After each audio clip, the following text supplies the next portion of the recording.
My husband's best friend is more like his wife than I am, and after 14 years of feeling like the third wheel, I'm considering leaving him for good.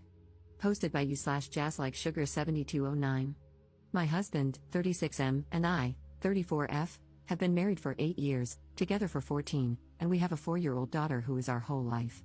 He had been married before to Eliza, his best friend. They married at 18, were together for 2 years, and then divorced. They remained best friends, and when we started dating, Eliza, my husband's other best friend Jack, and my husband were a tight-knit group. Eliza was one of the bros, and I was always the girlfriend and later the wife, always an outsider. His 2 friends are single, so our house was always a place for them to crash. Ever since we moved in together, they would show up unannounced and do their own thing while I made snacks and full meals. For the first year, I tried my best to integrate into their clique, but it never worked out. It was always awkward, and I felt like I was inserting myself where I didn't belong, so I stopped trying and relegated myself to being a great host and letting them do their thing. I didn't notice at first, but over the years, resentment has built up. I feel like a 1950s housewife serving drinks and lighting darts for the men. My husband on his own is amazing, and I love him. He has been a great partner and my best friend during these 14 years. The problem is, I'm not his best friend, Eliza is. Every single thing that happens in our life has to be discussed and analyzed with Eliza. Early in our relationship, I got pregnant. I took the test late at night, and we were really scared. Despite this, he was so reassuring, holding me the whole night and telling me he was ready to do whatever I wanted. I said I needed time to really think about it. The next day, we went to our classes and agreed to meet for lunch. When we met, he asked me how I was feeling, then told me he had the contact information for a doctor who performed terminations. It was illegal back then. I asked how he found one so quickly when I wasn't even sure what I wanted to do. His answer? He called Eliza early in the morning, and she had a friend who knew someone. I felt so betrayed because this was something deeply personal to me, and he went and shared it with someone else. Not just someone else, it's Eliza, come on, he said. In the days that followed, every time I saw him, he had new information from Eliza and Eliza's friend. I was so confused and scared, and Eliza convinced my boyfriend we needed to act fast because it would be easier.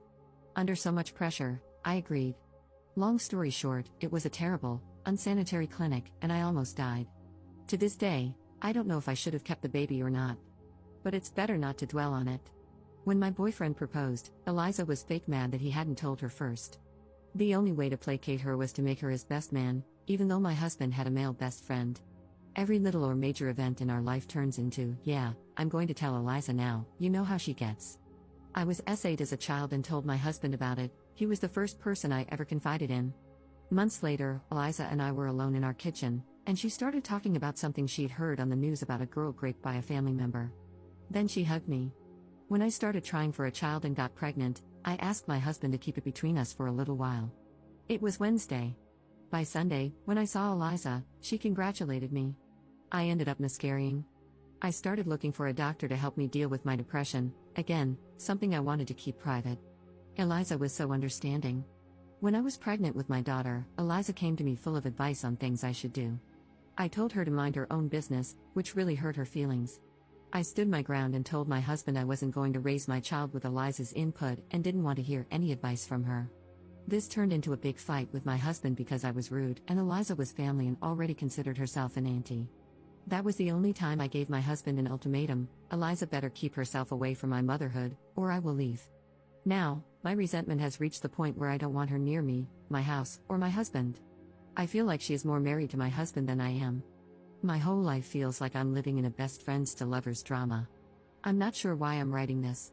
Probably because I'm sitting alone in a coffee shop thinking how much I want my husband to just be my husband, not make me feel like a lame love interest in someone else's epic love story. In the past, my husband thought I was being childish. Despite loving him, I can't keep being married like this. I don't feel I can trust him to talk to me without involving Eliza, and I don't want to issue another ultimatum. Update 1 month later. I'm going to start by saying how thankful I am to everyone who showed grace on my last post. This isn't a happy update. If anything, welcome to the pity, angsty train. After writing my post and reading how most people felt about it, my head was full of doubts and sadness. Your opinions weren't a surprise since most of my friends and family had voiced the same at some point. I guess I'm too slow and need to be punched harder to understand. A few days after my post, I took a pregnancy test, and it was positive. Having a large family is what we always wanted, and ever since my termination, I've been left with a feeling of having empty arms. Holding my daughter in my arms felt like being whole again, and I knew I needed to grow my arms even more to hold my new baby too. But after the initial happiness, an ugly feeling started to grow in my stomach. I didn't want Eliza in our life. It felt like taking off my innocence glasses, and I was finally able to see her, really see her. How every smile was so damn fake, how every compliment was always mean-spirited or a veiled self-compliment. Nice potato salad, it was great. Oh, remember, to my husband, that potato salad I made? It was kinda unbelievable blah blah blah, or, nice outfit, I love how confident you are. I can't leave the house without making sure my outfit is flawless. Her reaction to my first pregnancy, my wedding, our travels, my second pregnancy, buying a house, how everything that should have been between my husband and me always included her, as if our life were a play she should write and direct. On our first Christmas together, she came over while we were decorating. With all her positive critiques, I ended up sitting in a corner drinking wine while she and my husband decorated. She's always here. And by here, I mean in my life. She has a say in everything in my life, to the point that when my husband voices his opinion, I can tell when it's his words and when it's Eliza's. I'm not saying that since I wrote the last post, everyone turned into ultimate evils, but thinking and rethinking about my life with my husband, I realized I've always been a passive character. It's like my husband got himself a pet, and he and Eliza are going to be endgame when they both realize they never stopped loving each other. Some of you, like my sister, will say I'm dormant. I guess I am. I've let this go on for so long that it's become normal.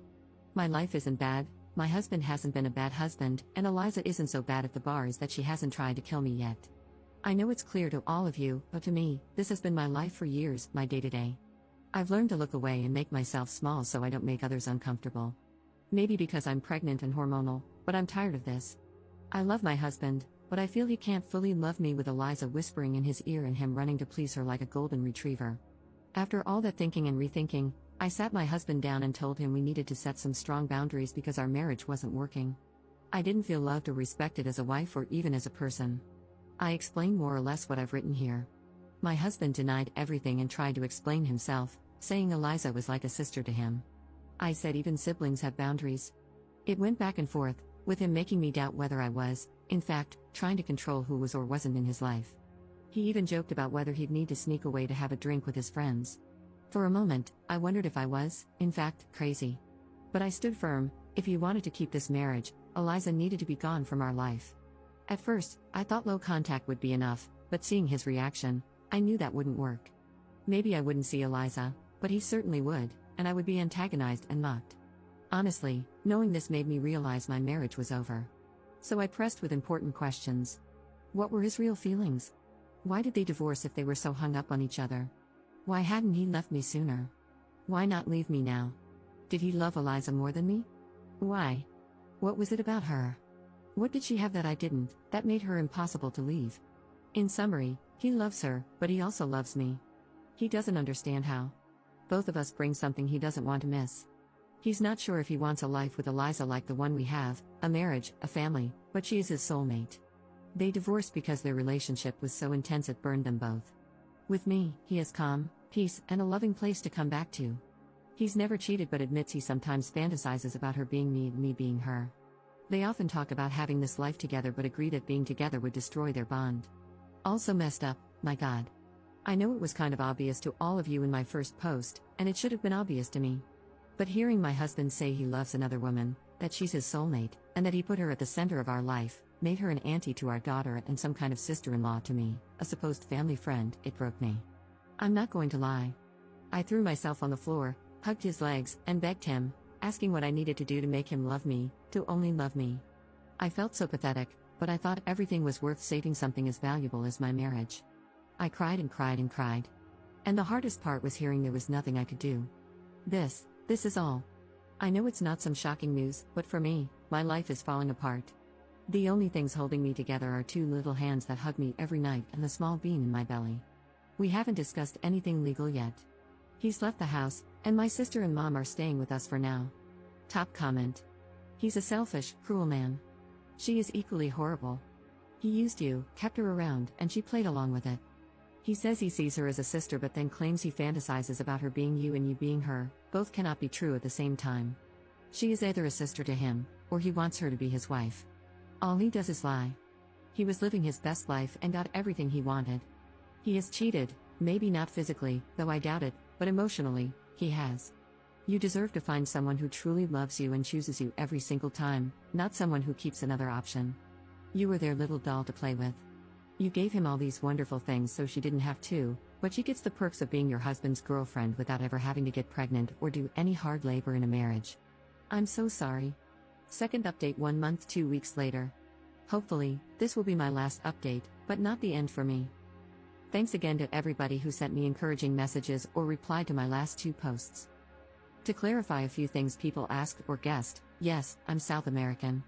I live in a very religious country and was raised Catholic, even though I don't follow any religion now and consider myself an atheist. Some things are just too deeply ingrained in our brains. Also, yes, I grew up seeing my mom crying over my dad's multiple affairs. I always thought I would never let something like that happen to me, but oops. Luckily, I started seeing a therapist and will heal a lot of things. One of the very first things I discussed with my therapist was my termination, how deeply it hurt me and how big an impact it had on my mind. And yes, some of you guessed correctly. After the termination, I was determined to get something good out of a very traumatic event. Since I loved my then boyfriend so much, I thought maybe our relationship could grow stronger and better. And I fought hard for that. Then, after a while, it became more about, have I suffered so much for this relationship just to lose it over this one thing? No. Later, it turned into, this is my life, go to sleep and get over the pain. Now, I realize how similar that mindset was to my mom's while forgiving my dad. But since I wasn't being physically cheated on, it never crossed my mind that I was doing the same thing. Now, about my husband and me, we are getting a divorce. I put on my big girl pants and went to talk to him again. I promised myself and my children that I would never beg someone to love me, and my children wouldn't have to grow up believing that something is worth more than loving and respecting yourself. So, I went to talk to him, mostly to say I wanted a divorce, and that's all. At first, I wanted to write down all the things he did that hurt me and how much they hurt, but what's the point? Communication time is over for us as a couple. He was all shocked and then teary because he didn't want a divorce. He tried to convince me to take more time to think. Then he tried to negotiate, asking what I needed for this to work, what I wanted, and what he was willing to do. He was so generous to offer to take some distance from Eliza to work on our issues. I laughed like a maniac because WTF. He said our family means everything to him, our daughter, our new baby. I was something he valued so much. I was the heart of his family, and he would always love me and be thankful for everything I gave him. This hurt because, yeah, he doesn't see me as a woman or his wife. I'm the mother of his children. I'm the one who takes care of him and his house, and he's thankful? It was a long talk, but it was mostly the same thing over and over again. In the end, he proposed that I keep the house, stay married because his job has great benefits that I should take advantage of even if we weren't together. He said he would cover all expenses, and we could live in different houses. In the end, he reluctantly agreed to the divorce. I'm now working on establishing new boundaries. I agreed that we should keep things friendly because we have 2 kids to co-parent. Since he doesn't have a place to live yet, I allowed him to hang out with our daughter in our home, take her to the park, etc. But then he started showing up unannounced at our house, cooking for himself, and acting like he still lived there. I was getting really uncomfortable. I had asked for his keys earlier, but he said he wanted to keep them for emergencies only. One day I snapped and told him to either give me the keys back or change the locks. Again, he got teary, saying this was still his home. I told him it wasn't anymore, so no more hanging out here. Now, I'm thinking it's best to sell this house and find something new that can be mine and the kids' home only. As for Eliza, some of you will be happy to know they aren't together. He isn't staying with her, and from what I know, she has distanced herself from him. Maybe she only liked him when he was in a relationship? Or now that her power trip is over, she isn't interested? He is pretty heartbroken that his so-called best friend isn't with him anymore, really heartbroken. I know this because a mutual friend told me, and when he comes to pick up our daughter, he seems in bad shape. He's unkempt, has lost some weight, and always looks so tired. My pregnancy is going fine. As you might have guessed, I'm not interrupting it, so between a divorce and having a baby this year, I guess I'll have a very eventful year. That's all, I guess. Commenter. He's an idiot. He put his ex above you and his children, only to get burned by her. She never wanted him, she just loved the control she had over him. Ops response. It's a shame I won't be able to know exactly what happened between them and their fallout. I'm distancing myself from that drama, but I would love to know, like the big gossiper that I am. Commenter.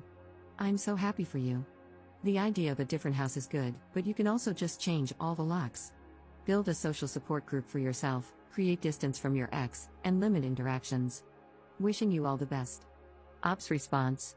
I think the new house will be the best, without any sad memories, just a fresh start. Also, I want to live closer to my mom and sister since I will be needing their help.